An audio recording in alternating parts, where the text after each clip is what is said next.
Okay, hello everybody again. This is Chris with Verticals with the broadcast, not broadcast, podcast. I have a hard time adjusting in my old age to all these new terms and technologies. Welcome back to my podcast of Vertical Without Bedsores. The last time we left off, we were talking about the Italian Hall tragedy. And at that point, I encountered a speech in which a former newspaper reporter who was injured, not only present, but was actually injured at the Italian Hall disaster, gave a retirement speech in Detroit in 1963, in the summer of 1963, not long after President John F. Kennedy was assassinated. And in that retirement party, he gave a speech, and there was a question and answer uh, session. Now, obviously, that was probably the highlight of her reporting career, was not only reporting on the copper strike, but reporting on the actual Christmas party, December 24th, 1930, in which she not only reported, but she was knocked down and seriously injured and witnessed the whole thing. So she opened up the end of the party with a speech, and in her speech she asked for questions. So we answered a couple of questions. Let's get on to a few more. So in the transcript, in the copy of her speech, she says, "Next question. I'm sorry, I recognize your face, but can't remember your name. I have those senior moments every now and then. Tony Brusso." Ah, Tony, you started out as a copy boy. Now I remember you. Forgive me. Yes, ma'am. No problem. Do you believe? So Tony goes on to ask, do you believe there was a conspiracy to cause problems at the party to disrupt and discredit the Union by planting this dark-haired man with the Christie button?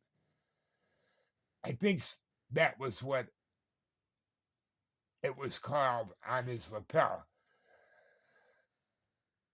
Very good question. And yes, they did call Citizens Alliance buttons Christie's. In fact, Citizen Alliance members became very upset when Big Annie and the WFM ladies, auxiliary members, wore the Christies on their backsides while demonstrating. There was a dark-haired man who cried fire. I was within 3 feet of him down in the kitchen. He wore no Christie when I saw him. And if he had, he would have had to have pinned it on him within a few seconds while running on the way up the stairs to the auditorium. Not at all likely. I could see the genuine fright on his face and the fear in his eyes. And I'll never forget that fear. I'll never forget that look. In my opinion, he was not faking, and if he were, he was one hell of an actor. But not to interrupt you, go ahead, Maureen responded. Didn't Big Annie say she saw him with the Christie on his lapel? She did. And I questioned her about that later. Initially, she did say she saw him with the pin. But later on, she recanted her statement. She told me several witnesses ran up to her and said the dark-haired man was wearing a Christie, and she made her statement based on hearsay and the belief these people were telling her the truth. She admitted she was in a state of shock at the time. She told me once she had time to think things out, she could not honestly testify to that under oath. But didn't a bunch of people testify to that under oath also?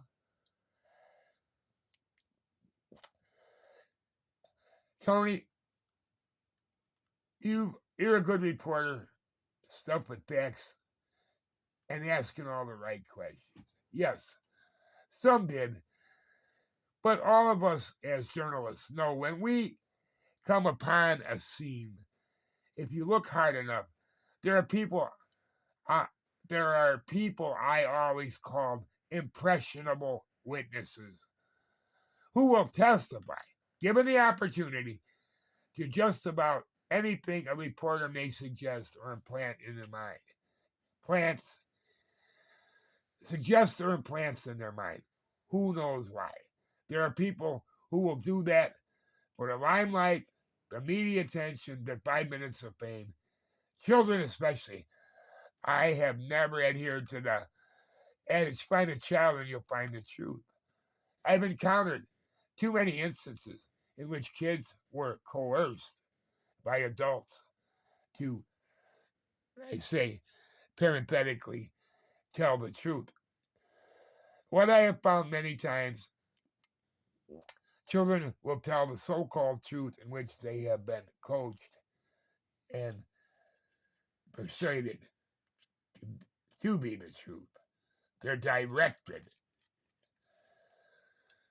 Just as perhaps a producer would direct a actor. As far as the conspiracy end, I personally knew James McNaughton quite well. For several months, I was his personal stenographer. He was a tough, very principled Scottish Calvinist. He was a good man in his own way and would never, in my opinion, have participated in a scheme to hurt innocent children. Didn't have it in him. Never, no matter what. He loved his teenage daughters very much, although they drove him to distraction. No, in my heart of hearts, I'm sure McNaughton had nothing to do with the Italian Hall tragedy. No way. That being said, it was possible. There were, Waddle Mayhem types, undercover operatives who may have enjoyed disrupting or ruining the party.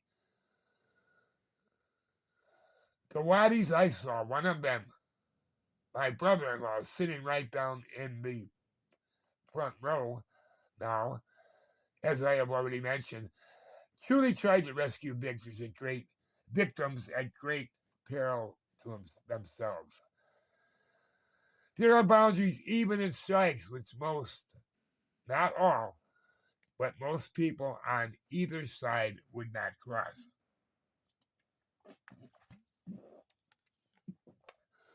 Murdering innocent children, I believe, at a Christmas party is one of them. Edward Manley, who was chief of the Waddies, the hired guns as they were called, nearly died while being seriously injured and hospitalized after rescuing victims from the hall. Excuse me. Look, I don't care how smart anyone is. How could someone guarantee a chimney fire? Chimney fires are unpredictable. Is it possible someone could have concocted some kind of accelerant to increase the likelihood of a chimney fire? Possibly, I don't know.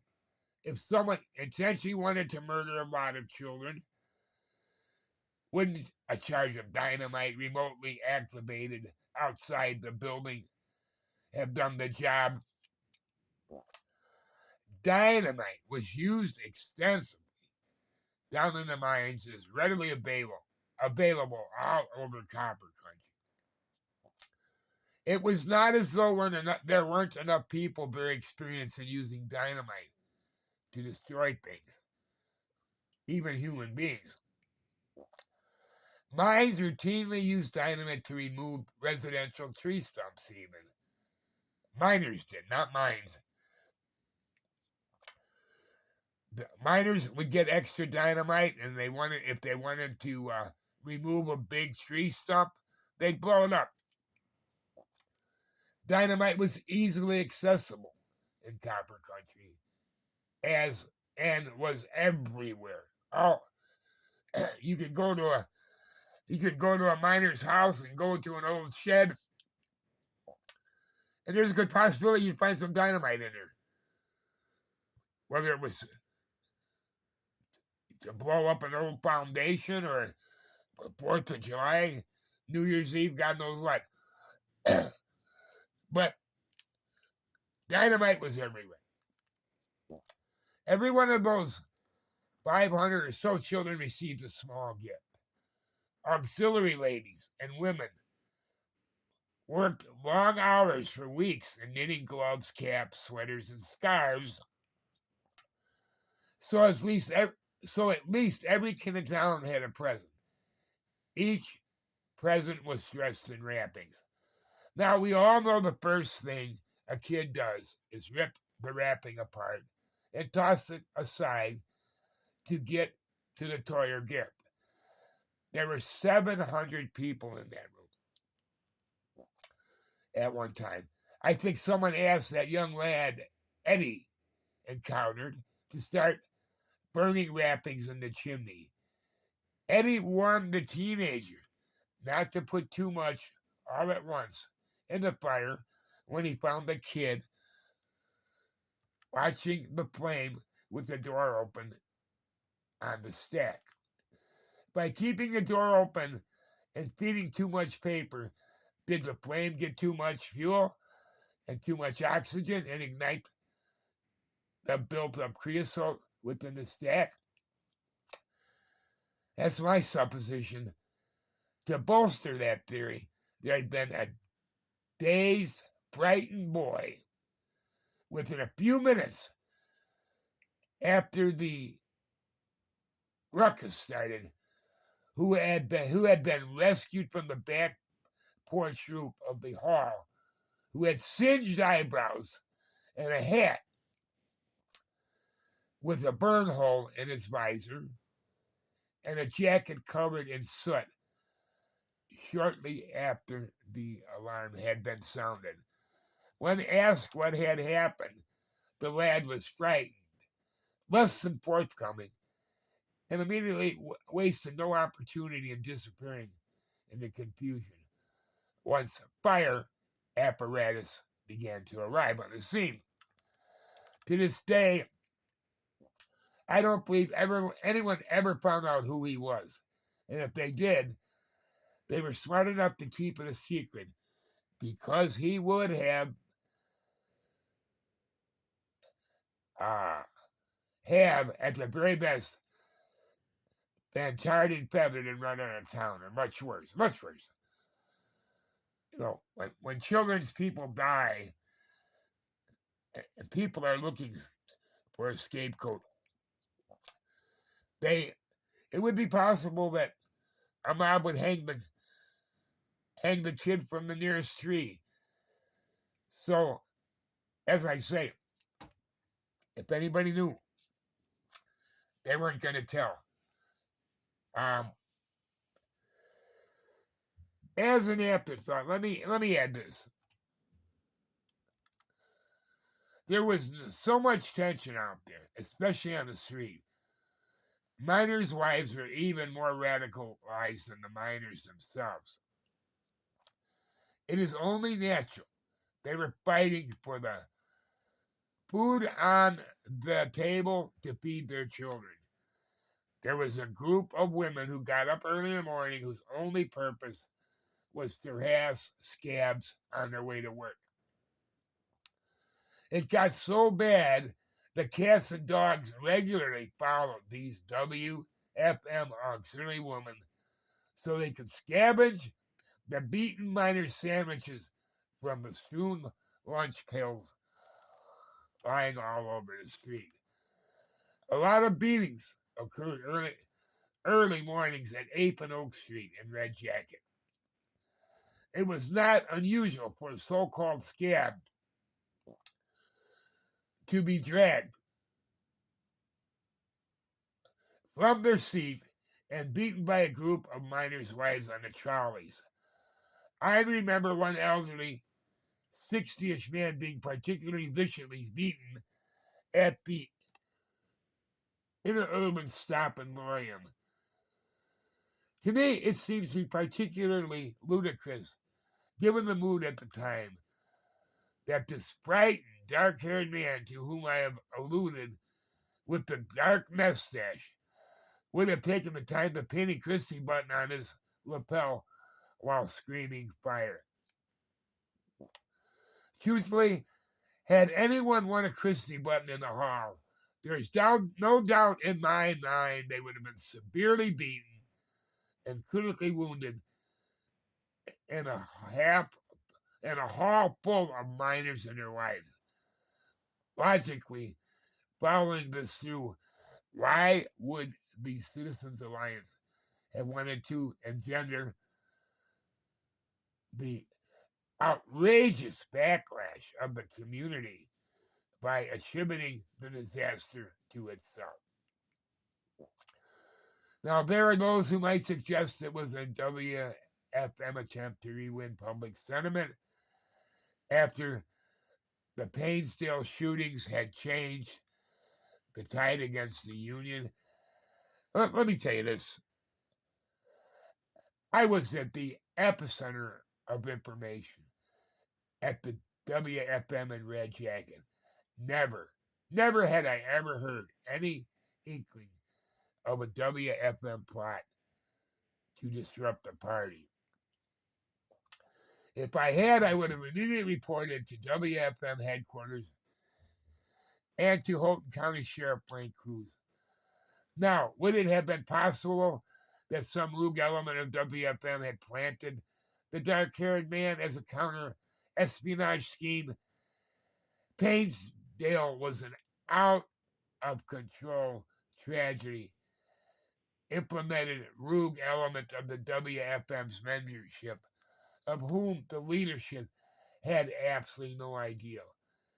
Initially, we thought Painesdale was a Citizens Alliance countermeasure to discredit the WFM. Later, we found out it was in fact a disgruntled, drunken, misguided faction headed by a guy named Nick Verbenek and assisted by his former roommate, a guy named John Hutton.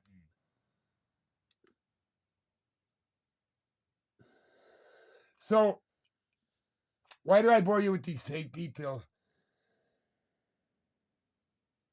There are rogue elements that, for example, Verbenek and his buddy John Huta, I think it's Huhta. They were got extremely intoxicated in the bar, continued to drink. They were so drunk as they were going out there to shoot up a miner's house that they kept falling down, couldn't find their way to the woods. You know, there's no way in times like this you're going to be able to control every member of a movement, especially if they're using drugs or alcohol or God knows what else.